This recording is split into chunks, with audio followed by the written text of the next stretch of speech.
G'day, Bomber fans. Well, the boys are back at training. Essendon are back. 2025 officially begins.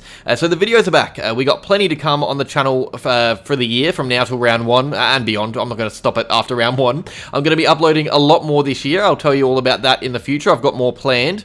But first, we are going to look back to 2024 and we're going to talk about the 5 best performing players over the off-season. That is the training that commenced before Christmas, so quite recently. This doesn't come from me, by the way. This isn't me sprouting this information. For this video, I've gotten in touch with the Essendon Avengers. I've talked to 5 different Essendon influencers, I guess. To me, they're influencers because I'm always keeping up to date with what they post. Big-brained individuals is the best way to put it, I reckon. But I asked all of them to give me one player they were most impressed with in 2024 off-season training, because I don't attend trainings, and I got them all to list some reasons why they were impressed as well. And I'm going to relay that information to you guys. I'm like an annoying newspaper today. So yeah, let's get into it. I'm going to talk about the 5 best Essendon players over the off-season training. But down below will be the socials of these accounts as well if you want to follow them. And I suggest you do. Most are on Blue Sky. I recommend getting on that if you want to follow Essendon off-season news, especially because the club has now officially launched their official account. And I will just quickly shout them out, these guys out now who are featuring this video while you're still watching. Scooter McNiece, Charlie Dons, EFC Track Watcher, James Lowrie, and Absolutely Essendon. Thank you heaps, guys. I love your work. I've been glued to your accounts over the last few weeks, and I suggest you guys watching this video go out and follow them as well. Links in the description below, but yeah, let's get into it. Starting off with the Albert Einstein of Blue Sky when it comes to Essendon knowledge, Scooter McNiece, and again, check the bio for all these accounts and where to follow them, but yeah, Scooter is a big Nate Caddy fan who isn't, to be fair. He's been absolutely tearing it up, and he seems to be building that into the new year as well, which is after Scooter messaged me. So all this information is before Nate Caddy's recent top 5 finish in the time trial. He went on about Caddy's ability to beat his defenders in a one-on-one on a consistent basis, including in contests against Lowrie, Hayes, and even Jordan Ridley sometimes, which is very promising because Ridley is far from a nothing defender. He's also seen Caddy demonstrate great gut running, whether it's in the 2K time trial or with repeated efforts in match sim, and that is probably a big reason why we've seen Caddy move around the ground from a positional viewpoint. He spent some time on a wing and in the guts in some match sim. Scooter says he's gotten stronger, he's gotten fitter, he looks comfortable in his second pre-season, and apparently he's already taken 3 or 4 marks that would be contenders for Mark of the Round or Mark of the Year, which is not really new. We saw him do that this time last year. We've got some great photos of that from someone else who features in the video. He's going to take some big clunks over the years with us for Essendon, I reckon, but Scooter was really excited about Caddy, not just now but for the future. So am I. I'm expecting big things in the future from him. He looks a great get, a nice little parting gift from Dodoro, who we all love as fans. Let's just hope he stays fit and healthy in the next few seasons. This one comes from EFC Track Watcher, an awesome account. This guy goes out to every important session, I reckon, always providing notes from match sim. I feel like always at the perfect time too. Just as I start to wonder how certain boys are going, I see EFC Track Watcher in my feed, and the player being discussed here is Elijah Tsatas in his third year.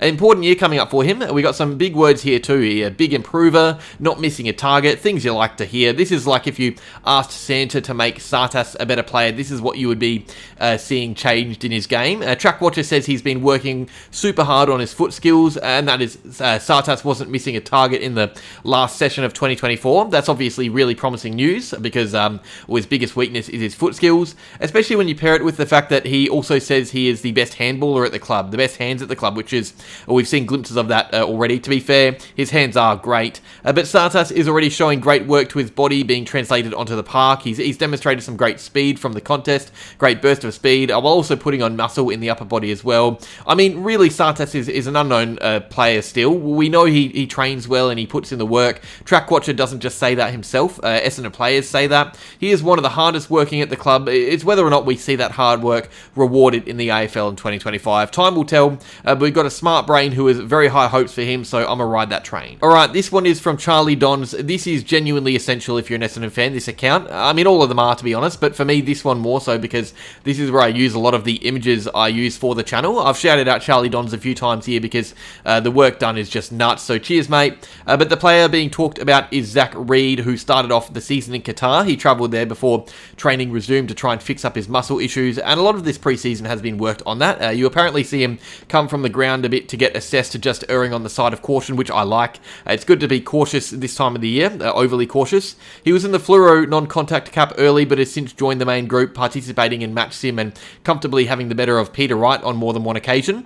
Charlie talks about his work below his knees and in the air, his ease of movement and his confidence with his own body, while also highlighting the improvement of fitness to be in the higher half of the 2K time trial, ahead of guys like Tsatas and Hobbs and Shield and Merritt. Key defender running well, that better than midfielders, you love that, that's a big tick. But Zach Reid, from all accounts, has been really impressive. Obviously, this was being said last year too, he was injured in round 1, so this year it's all about getting his body right, continuing this good form, and trying to actually play some consistent footy. Not even good footy, just consistent footy.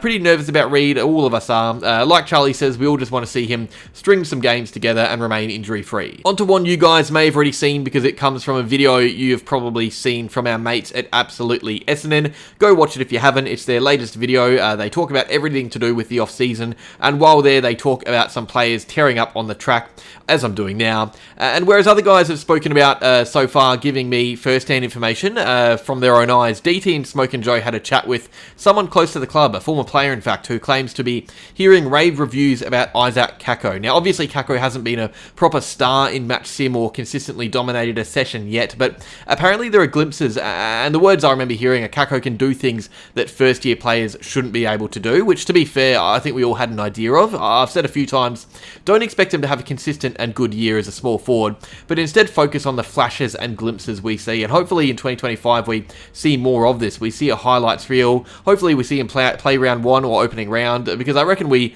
should see him do some pretty exciting things this year, so happy new year. And finally we end with a player we are all really excited to see play in 2025, Saad El-Hawli, someone who's been very much hyped up in the last month or two through his work in training after recovering from that ankle injury, and James Lowrie, one of the Mount Rushmore heads of Essendon socials for me, so he and many have been raving about Saad El-Hawli. He says from the sessions he attended, Saad has been the standout. He says he's not only super fit, covering the ground well and competing in the air, but he is clean with his disposal, which when matched with his competitive nature, you just love to hear. James says he wouldn't be surprised to see him start for our team in round 1 either, on halfback or the wing, which isn't really that wild a call when you sit down and think about it. Yes, we are yet to see him play in the AFL, but you look back at what he's shown us in training early and what he showed us in the VFL last year, which James spoke about in his message to me, and you look at his physical attributes too. I mean, we all think he's going to play next year, but for that reason you kind of have to consider him round 1 or opening round. He is close to the team and probably would have played last year if it wasn't for an injury. I think James is right. Saad is going to be in the mix early in 2025. Big year coming up for him, hopefully. But that is that. Cheers for watching a quick video, just starting it off for 2025, really. And again, cheers to Scooter McNiece, EFC Track Watcher, Charlie Dons, James Lowrie, and Absolutely Essendon. Appreciate the work, and hopefully soon we can have you on the channel for real. I'll try and work on more collabs for 2025. But that's all for now, though. Expect more videos now. Plenty to be talked about with training back. I think there's match sim when this is out, so hopefully the day after or the day after that we can have a match sim review. But that's all. Cheers for watching. Like, subscribe, and go Bombers.